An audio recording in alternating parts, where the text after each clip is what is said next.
Et donc, on démarre cette édition avec les interviews de l'IA. C'est ce grand rendez-vous de Smart Tech dédié à ceux qui font l'actu dans le domaine de l'intelligence artificielle. Aujourd'hui, autour de la table, Alexandra Sirovatsky, bonjour. Bonjour. Vous êtes vice-présidente de UiPath France, qui est une plateforme d'automatisation boostée à l'IA en particulier agentique. Vous allez nous expliquer pourquoi, malgré les milliards et les milliards de dollars investis dans l'intelligence artificielle générative, à l'échelle mondiale bien sûr, on a seulement 5% des entreprises qui constatent véritablement un impact financier sur leur activité. Ça nous intéresse beaucoup d'avoir votre point de vue là-dessus. Avec nous également Swan Desportes, qui est le CTO de Gutenberg Technologies. Bonjour. Bonjour. Alors, vous opérez une plateforme agentique qui s'adresse aux adresseurs, aux éditeurs, aux plateformes, aux organisations autour de l'éducation et de la formation. Et je compte sur vous pour nous expliquer ce qu'est l'agentique CMS. Bien sûr. Mais on commence avec Emmanuel Papadacci Stefanopoli, directeur général délégué du Village by CA et cofondateur d'un nouveau club, Léa Manager Club. Donc, lancement officiel aujourd'hui même. Je dis aujourd'hui même, non. Oui. Jeudi, 6 novembre à 18h30. Réseau professionnel qui rassemble donc les responsables de la transformation IA dans leur organisation. Ils sont combien aujourd'hui ? Alors, peut-être pas dans le club, mais en France. Dans le club, comme on le lance pour l'instant, ils sont en devenir, mais en fait, il y en a 1002 aujourd'hui en France. Ok, 1002, c'est très précis. Vous les avez comptés vraiment un par un. On les a comptés un par un. Enfin, il y a quelques petits biais, on les a comptés sur LinkedIn. Ok. Et 1002, c'est intéressant parce que c'est à la fois beaucoup. Donc, on est capable de comprendre leur mission, ce qu'ils font, leur niveau d'attachement, l'industrie où ils travaillent, où est-ce qu'ils habitent, où est-ce qu'ils travaillent du moins. Et en même temps, 1002, c'est peu. Que c'est sans doute le début d'une croissance assez forte, et on trouvait que c'était intéressant avec Octa, avec qui j'ai créé ce club, en fait, de pouvoir le créer très tôt et faire en sorte que ces 1002 personnes puissent se réunir, puissent comprendre quelles sont les bonnes pratiques, qu'est-ce qui marche, qu'est-ce qui fonctionne pas, et puis être solidaires entre eux pour en fait faire en sorte de répondre à votre question que vous citiez au début de cette intervention, c'est-à-dire comment faire pour qu'on dépasse les 5% d'entreprises qui constatent des vrais effets positifs. Mais alors, ils sont, quand vous avez regardé sur les profils LinkedIn, ils sont à quel poste ? Parce qu'on n'écrit pas aujourd'hui sur son LinkedIn « responsable de l'IA dans mon organisation ». Alors, on l'écrit, ils l'écrivent, et en fait, c'est assez intéressant parce qu'il y a une sorte de paradoxe. La plupart des grandes entreprises, des ETI, en fait, placent Mais est-ce que ça va être un CTO ? Alors non, c'est vraiment des postes ad hoc. Ok. Donc le principal titre, c'est Head of AI. D'accord. Alors, c'est très anglo-saxon parce que forcément, quand on travaille dans l'AI, on est un peu habitué. Chef de l'IA. Exactement, chef de l'IA. Et dans les faits, c'est une sorte de chef de service, si on prend des mots un peu plus franco-français, etc., qui a une équipe de, soit il est tout seul, de 2, 3, 4 personnes. Et ce qui est assez paradoxal, c'est qu'il porte souvent un des sujets stratégiques sur l'entreprise en étant chef de service. Et donc, il est confronté à cette espèce de tension, d'hyper-exigence face à l'avenir et de la part de sa direction générale, en ayant des moyens, mais de chef de service. Oui. En fait, il a un rôle stratégique, mais il n'a pas le poste stratégique. C'est ça que vous dites aujourd'hui. Alors, pour l'instant. Et comment vous l'expliquez ? Non, je pense qu'on l'explique par une dynamique. C'est qu'il faut bien démarrer par quelque chose. Nommer directement un membre du COMEX d'un grand groupe Head of AI, encore faut-il savoir par quel bout y aller, avec quels outils, quel use case, etc. Donc il faut bien démarrer par quelque chose. Et je pense qu'aujourd'hui, la plupart des dirigeants des grandes entreprises, des ETI, ont décidé de nommer des personnes qui soit connaissent bien l'AI, soit connaissent bien l'entreprise. D'ailleurs, on voit dans les profils, ils ont soit l'un, soit l'autre. Et en fait, pour trouver les use cases qui marchent en bêta-test au début, et puis qui marchent d'un point de vue économique après. Ouais. Donc je pense que c'est lié surtout, à une croissance de l'importance du rôle au sein de l'entreprise. Et il faut bien démarrer quelque chose, et il démarre par Head of AI. Voilà. Alors, je ne sais plus quel terme vous avez employé, solidarité ou quelque chose dans le genre, en disant ils ont besoin de se regrouper. Pourquoi c'est douloureux comme poste ? Oui, c'est une transformation dans la douleur plutôt que dans la douceur ? Oui. Donc c'est une théorie en marketing. Ce qu'on ressent, c'est l'écart entre la promesse et la réalité. En général, et en fait, souvent, les personnes qui sont nommées à ces postes, et nous, on a rencontré beaucoup pour la création de ce club, et la première étude qu'on a publiée le 6, en fait, ils sont passionnés. Ils pensent vraiment qu'il va avoir un impact énorme sur leur entreprise et la société. Et par ailleurs, c'est plus long que prévu. C'est-à-dire que faire une requête ChatGPT, ça dure 10 secondes.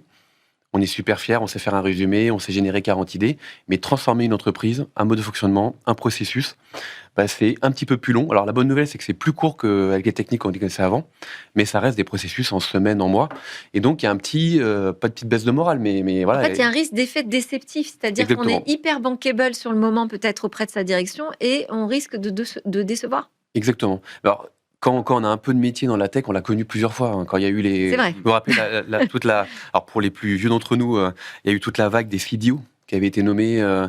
Et puis, sans doute, si on remonte à 50 ans en arrière, à chaque vague technologique, il y a toujours des effets un peu de hype, et avec ces effets bulles. Et donc là, on est en plein, je dirais, en haut de la bulle. Et donc, on trouvait que c'était le bon moment de créer ce club pour que les motivations restent, pour que les bonnes pratiques qu'on constate, on a trouvé quelques très bonnes pratiques, on a trouvé aussi beaucoup de mauvaises pratiques, mais bon, quelques très bonnes pratiques puissent se diffuser très largement, parce que nous, on pense vraiment qu'avec Octave, que l'IA peut vraiment transformer notre économie d'abord, et puis aussi être au bénéfice de la société pour plein de sujets. Et on trouvait que plutôt que de mettre 5-6 ans à se déployer, si on peut, à notre niveau, via ce club, faire en sorte que ça se diffuse en quelques mois, tant mieux. Alors, est-ce que potentiellement, je ne sais pas, Alexandra, Swan, vous pourriez adhérer à ce club ? Alors moi, est-ce que vous avez la fiche de poste J'ai quelques idées de clients qui seraient intéressés, mais tu faisais référence à... Il y a quand même, Schneider, typiquement, a nommé Philippe Rambach, Chief AI Officer, au board, il y a déjà 2 ans à peu près. Donc il y a quelques sociétés comme ça qui ont décidé d'impulser l'IA au niveau du COMEX. Mais c'est vrai que la difficulté, je te rejoins, c'est qu'ils travaillent sur un sujet qui finalement est diffus dans toute l'entreprise. Donc c'est difficile de se dire, je suis chef d'un sujet, mais finalement qui est diffus partout. Donc c'est pas centralisé comme sujet. Donc là, c'est pour ça la question de qui rentre ou pas la gouvernance dans ce AI Club, c'est pas évident. Swan, vous pourriez en tant que CTO ou... Complètement, en fait, en première ligne. C'est-à-dire que nous, on propose un outil qui est boosté à l'AI. Donc on est utilisateur de l'AI ou on veut proposer l'AI à nos clients, mais on pourrait bénéficier aussi de l'AI. Et typiquement dans la tech, quand on est CEO dans le dev, là, on est vraiment en première ligne. Les devs, il y a énormément un écosystème d'outils déjà boosté à l'AI pour permettre des développements beaucoup plus rapides.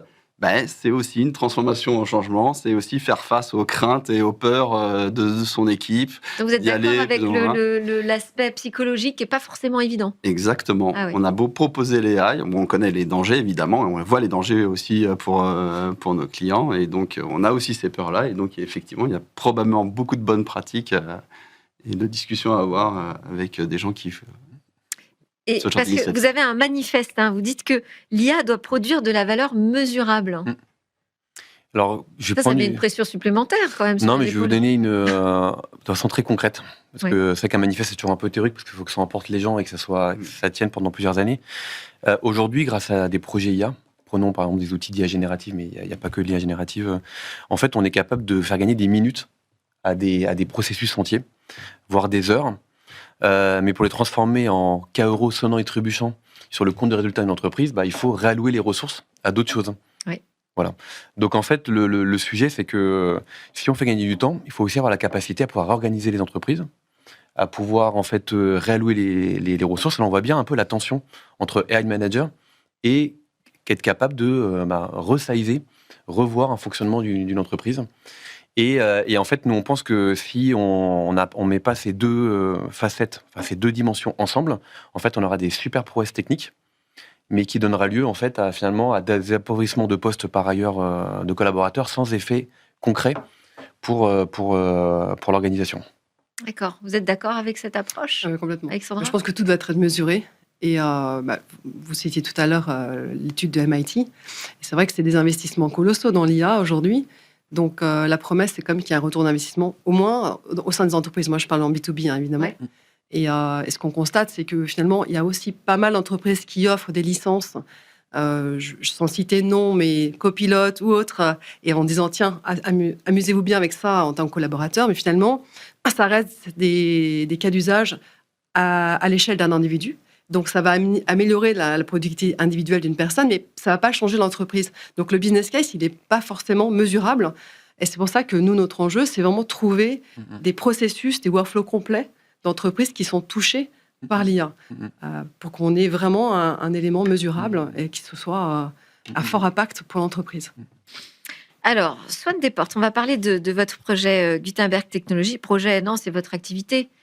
Ouais, c'est mon activité, c'est ma société. Voilà. Vous parlez d'une nouvelle génération de plateformes agentiques CMS. Expliquez-nous de quoi il Alors, je ne sais tourne. pas si ça vous parle. Que les mais CMS, moi, je vois bien, en fait. Vous voyez bien les Le CMS. partage de contenu entre Exactement, différentes exactement. solutions. Et donc, un des enjeux des CMS, c'est particulièrement sur notre métier de l'édition. Donc, il s'adresse plutôt à des gros acteurs de l'édition, des institutions, de la formation professionnelle. Des médias. Des médias également. On est sur des écosystèmes établis, c'est-à-dire qu'on n'a pas attendu Gutenberg Technologies pour démarrer son activité. Donc, si on veut travailler avec Gutenberg Technologies, il faut que ce soit un système ouvert qui puisse s'adapter à cet écosystème. Et alors ça, il y avait un terme qui avait émergé il y a quelques années qui s'appelait les headless CMS pour justement exprimer ce côté adaptable des CMS. Ça veut simplement dire qu'il y a toute une collection d'API, d'endpoints, qui permettent de très facilement intégrer les applications tierces ou les applications déjà en place chez vous. Et là, avec l'avènement de l'AI et notamment des LLM, on aimerait mettre ça à un niveau supérieur, et on l'a fait. Maintenant, on parle de Headless AI CMS, dans le sens où on rend notre CMS... Agentique CMS. Et je vais vous expliquer l'agentique. C'est une couche après, en fait. Ouais, exactement. Okay. Exactement. Donc, je termine rapidement sur le Headless. Donc, ça permet donc à n'importe quel agent d'interagir avec notre CMS. Donc CMS qui existe depuis une quinzaine d'années, qui a déjà toute une foultitude d'outils qui permettent de faciliter la gestion éditoriale. Et donc maintenant, on va pouvoir plugger, intégrer des agents qui vont prendre une partie de ce travail. Évidemment, on propose aussi ces agents. Donc c'est pour ça que c'est aussi agentique. Et donc on est en train de les construire et on met en place plusieurs agents. Donc, un des agents, notamment... Mais qu'est-ce qu'ils font de différent des applications ? Parce que vous nous expliquez qu'on pouvait plugger des applications qui permettaient justement de faire travailler des plateformes de contenu entre elles.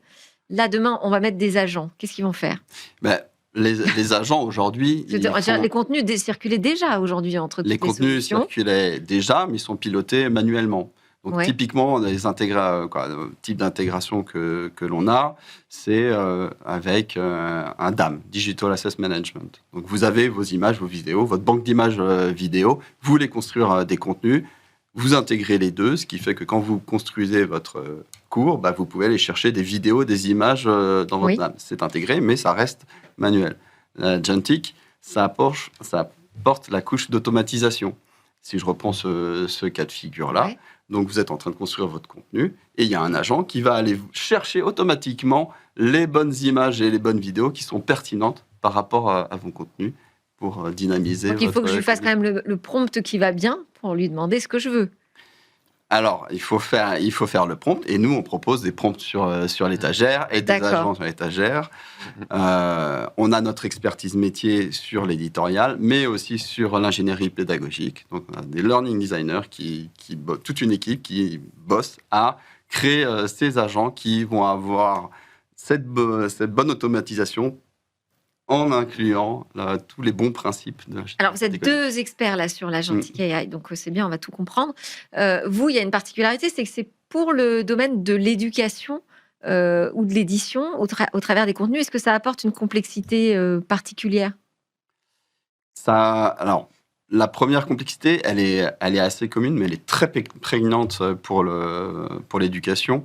C'est la problématique de l'exactitude. Quand on enseigne des choses, on ne veut pas enseigner des choses fausses. Le LLM, c'est un système probabilistique, donc qui est sujet à ce qu'on appelle les hallucinations. Donc, il peut dire des bêtises et c'est inacceptable. Donc, point très important dans nos workflows qui font intervenir des agents et les AI, c'est de faire en sorte que ce genre d'hallucination ne passe pas. Et donc, irrémédiablement, c'est ce qu'on appelle human in the loop. Il faut des points de contrôle pour que l'humain, l'expert, puisse contrôler ce qui est généré par l'AI. Donc nous, on se définit comme encore plus compliqué quand on décide justement d'automatiser complètement à travers des agents. Garder l'humain au milieu de la boucle. Parce que si c'est automatisé, on se met à quel endroit ? Voilà, mais c'est inévitable. Fondamentalement, on pense qu'on ne peut pas laisser l'AI complètement gérer la production de contenu, donc c'est inévitable. Et effectivement, l'enjeu, c'est de trouver le bon endroit pour faire intervenir l'humain dans la boucle. Complètement. Alors, Alexandra Sirovatsky, donc vice-présidente de UiPath France, donc je disais plateforme d'automatisation boostée à l'IA agentique. Vous avez la même approche avec l'humain, j'imagine qu'il doit toujours, parce que moi je l'entends sans arrêt, donc je pense que vous allez me dire oui, aussi, c'est important. Mais on est quand même dans l'idée avec l'agentique de davantage automatiser pour ne plus avoir besoin de s'en occuper d'un certain process. Peut-être revenir sur les définitions, parce que c'est vrai que tout le monde a une définition de l'agent. Nous, on vient d'un monde robotique. Donc, on est né il y a 20 ans pour libérer le collaborateur de tâches répétitives chronophages, avec des automatisations. C'était des robots, d'accord ? Et les robots sont basés sur des tâches déterministes, donc c'était des règles connues à l'avance. L'agentique permet d'aller un cran plus loin. Il a une mission, un rôle, et lui, il sait pas à l'avance, il n'y a pas de déterminisme. C'est un contexte évolutif. Il va apprendre par lui-même. Il va être complémentaire avec le robot. Et donc, nous, notre perception, dès aujourd'hui, c'est que l'entreprise, elle va être constituée de robots, d'êtres humains, d'agents. Tout ça, ça doit collaborer. Donc, nous, on offre une plateforme qui aide à synchroniser le tout. Et donc, la question qui est de savoir où est-ce qu'on met l'être humain dans tout ça, il y a plein d'endroits où on peut le mettre. Et en fait, on se rend compte qu'il y a un dynamisme qui n'a rien à voir entre les systèmes d'information d'hier et d'aujourd'hui. Il va respirer, il va évoluer parce qu'il est apprenant. Et donc, il y a toute une phase d'observation déjà à faire. Ça, c'est l'être humain qui le fait. Qui observe comment réagissent les robots, les agents entre eux. Donc, un processus de bout en bout, il va évoluer au fil de l'eau. Toute la partie de l'indice de confiance va évoluer aussi. C'est l'être humain qui, au début, crée un référentiel qui fait qu'aujourd'hui, on sait que l'agent va avoir un indice de confiance plus ou moins élevé en fonction de sa performance. On peut aussi décider à quel moment il est important, s'il y a des exceptions importantes à faire, à des exceptions dans une boucle, de dire à cet endroit-là, je veux un être humain, ou une décision finale.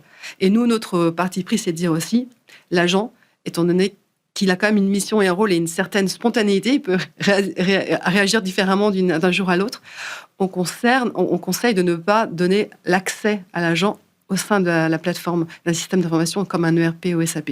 On préfère que ce soit un robot, soit un être humain, qui ensuite prend la main et inscrit dans le marbre. Qui serait cantonné à quel type de tâche, l'agent ? L'agent, lui, il peut... alors, par exemple, je peux vous donner des exemples. Aujourd'hui, on a 40 entreprises qu'on accompagne concrètement sur des pilotes ou des phases de déploiement. Donc, ce que prévoit l'agent, c'est aller un cran plus loin sur les cœurs de métier. Par exemple, Manutan, vous connaissez Manutan, c'est un équipementier de fourniture pour les entreprises. Ils reçoivent 80 000 demandes de devis par an, par mail. D'accord ? Donc, il y a une extraction de ce mail qui se fait par l'agent. Là, l'agent peut lire, comprendre et se dire, tiens, je comprends si j'ai suffisamment d'informations et donc je crée mon devis. Ou alors, je n'ai pas suffisamment d'informations, je crée une demande, je passe par le collaborateur et je renvoie un email au client pour lui demander davantage d'informations pour faire ce devis. Une fois que le devis est fait, le collaborateur, soit c'est lui qui le fait, soit c'est un robot qui rentre, en l'occurrence c'est un robot, qui rentre dans SAP et saisit le devis. Et ensuite, l'interaction peut se faire par l'agent. Ça, on a réduit le cycle de vie de traitement. Déjà, ils peuvent traiter 100% des demandes de devis. Et la vitesse, la transformation, le succès est dans la vitesse de la gestion de ces devis. Donc, c'est des exemples. Très parlant. Alors, parce qu'on n'a plus qu'une minute, je vois le temps qui passe. Je voulais vous entendre sur pourquoi on a si peu d'entreprises aujourd'hui qui trouvent un retour sur investissement dans leurs investissements IA. Parce qu'ils s'attachent à des tâches. Je crois que beaucoup d'entreprises se lancent dans des projets d'IA autour d'une tâche et non pas d'un processus. Et le processus, c'est là, si on voit l'assurance. On dit souvent qu'il faut partir du cas d'usage. C'est ce que vous disiez aussi. Le cas d'usage, c'est la tâche. Il faut que ce soit grand. Le cas d'usage. Je prends une gestion de sinistre dans une entreprise assureur, un chef d'un assureur, c'est un processus hyper demandeur. La lutte anti-blanchiment, c'est un processus extrêmement complexe et sophistiqué qui nécessite un enchaînement entre l'être humain, le robot et l'agent. Et là, il y a un vrai atout et un vrai besoin avec un vrai business case derrière. D'accord, donc il faut penser plus large, il faut penser vraiment sur toute la chaîne d'un processus et donc à travers plutôt des thématiques que, comme je l'entends beaucoup, des petits cas d'usage qui finalement restent d'époque. C'est un peu ce qu'on reproche souvent. C'est ça. dans les déploiements de l'IA. Merci beaucoup à tous les trois. C'est passé très très vite. C'était passionnant. Alexandra Zirovatsky, vice-présidente de UI Pass France, Swan Deport CTO de Gutenberg Technologies, Emmanuel Papadacci Stefanopoli, cofondateur donc de l'AI Manager Club. Merci à vous. On enchaîne, comme je vous l'ai dit, avec notre sujet sur l'accessibilité numérique.